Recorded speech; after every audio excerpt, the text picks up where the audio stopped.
We've been talking a lot since last week's disastrous midterm election about whether we have individuals voting against their own best interest by selecting these right wingers, in spite of the fact that they have moderate or even progressive views on issues, due to being ignorant. In other words, they don't understand that when they vote for this person, their views are different than their own, or simply from lack of knowledge, in the sense that they just didn't even decide to look into what it is that the candidates they voted for stood for.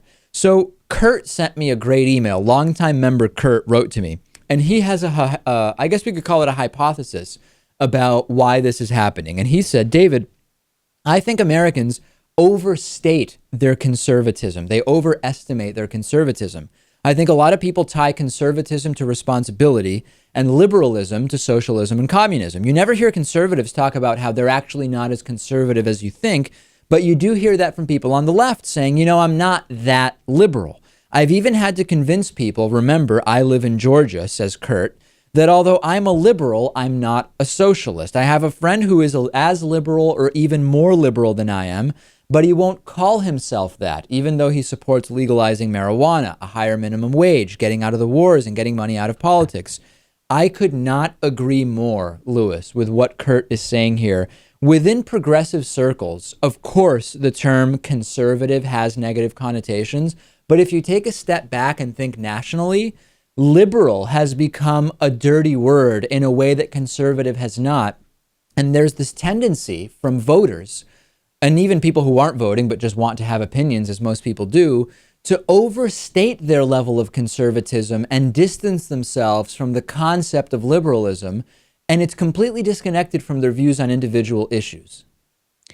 Yeah, I'm not sure why that's necessary, really. You've also got socialism being linked with liberalism, and socialism, of course, is even a dirtier word than liberalism.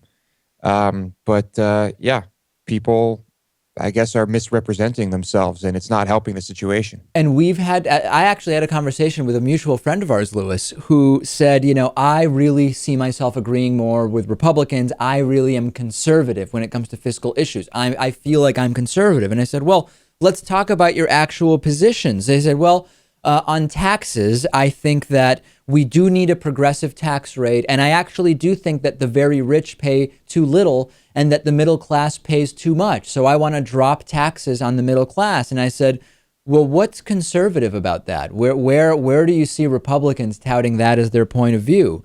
As far as welfare programs, he said, you know, I actually think that we do have free riders within a lot of welfare programs that don't really deserve the benefits or are being made lazy by the benefits.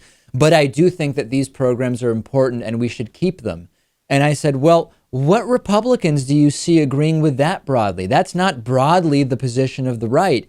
And it was an exact representation of what Kurt is identifying here, that on the issues, they are moderate to progressive, and they say, I'm abstractly a right winger and I vote for Republicans. And it comes down to just not being informed. It does, or just being afraid to, in front of your friends and family, to say, I'm liberal, I'm voting for a Democrat or something like that.